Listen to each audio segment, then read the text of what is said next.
The Dawson's Field hijackings stand as a stark reminder of a turbulent era in aviation history. On September 6, 1970, the world watched in disbelief as a series of coordinated hijackings, orchestrated by the Popular Front for the Liberation of Palestine, unfolded.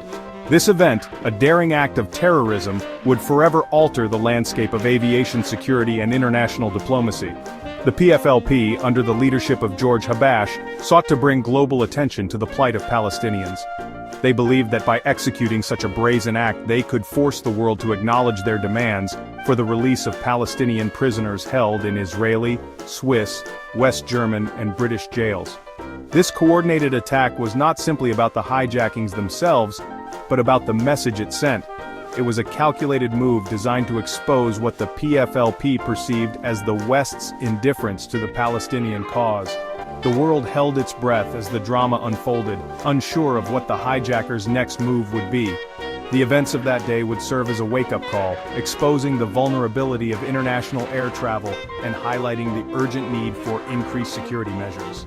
The world was about to learn a harsh lesson about the changing face of terrorism. 4 aircraft, symbols of international travel and connection, were transformed into pawns in this high-stakes game. The hijackers, armed with pistols and grenades, boarded these planes under the guise of ordinary passengers, their true intentions masked by their everyday appearances. El Al Flight 219, en route from Amsterdam to New York, was the first to be seized. Carrying 138 passengers and 10 crew members, the Boeing 707 became the first target in this audacious plan. Simultaneously, TWA Flight 741, a Boeing 707 flying from Frankfurt to New York with 141 passengers and 10 crew members, was also overtaken. Shortly thereafter, Swiss Air Flight 100, a DC-8 with 143 passengers and 12 crew members traveling from Zurich to New York, fell victim to the hijackers. The fourth and final target, Pan Am Flight 93, a Boeing 747 flying from Brussels to New York with 152 passengers and 17 crew members, was forced to divert to Beirut before being directed to Cairo. Each hijacking added another layer of complexity to the already tense situation. These 4 planes, representing different airlines and nationalities, became symbols of a world held captive by the audacity of the PFLP's actions. The hijacking sent shockwaves across the globe, underscoring the vulnerability of civil aviation and the reach of terrorist organizations. The hijacked planes, after being diverted to Amman, Jordan, were directed to Dawson's Field. This remote airstrip, located in the Jordanian desert, became the stage for this international crisis.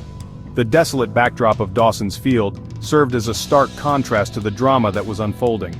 The choice of location was no accident. Jordan at the time was home to a significant Palestinian population and had become a haven for various Palestinian militant groups, including the PFLP. The hijackers demanded the release of Palestinian militants held in Israeli, British, Swiss, and West German prisons. The eyes of the world turned to Jordan as King Hussein found himself caught in the middle of this volatile situation. His nation, already grappling with internal tensions, became the focal point of this global crisis. The hostages, now pawns in this dangerous game, endured days of fear and uncertainty. The world watched anxiously, hoping for a peaceful resolution to this volatile standoff. The stakes had never been higher. The Dawson's Field hijackings marked a turning point in the history of aviation security. The crisis, which ultimately ended on September 30th with the release of the remaining hostages, forced the world to confront the realities of international terrorism and its potential to disrupt global stability. In the immediate aftermath, airlines and governments around the world implemented stricter security measures. These included the introduction of metal detectors, baggage screening, and passenger profiling, measures that have become commonplace in airports globally. Moreover, the hijackings underscored the need for international cooperation in combating terrorism. The event highlighted the shared vulnerability of nations to such acts and the importance of a united front in addressing this growing threat. However, the Dawson's Field hijackings also led to a shift in terrorist tactics. The international response, particularly the enhanced security measures, forced terrorist organizations to adapt and find new ways to spread fear and achieve their goals. The legacy of Dawson's Field is a complex one. It serves as a reminder of the human cost of terrorism, the importance of vigilance, and the need for ongoing international collaboration in the face of evolving threats.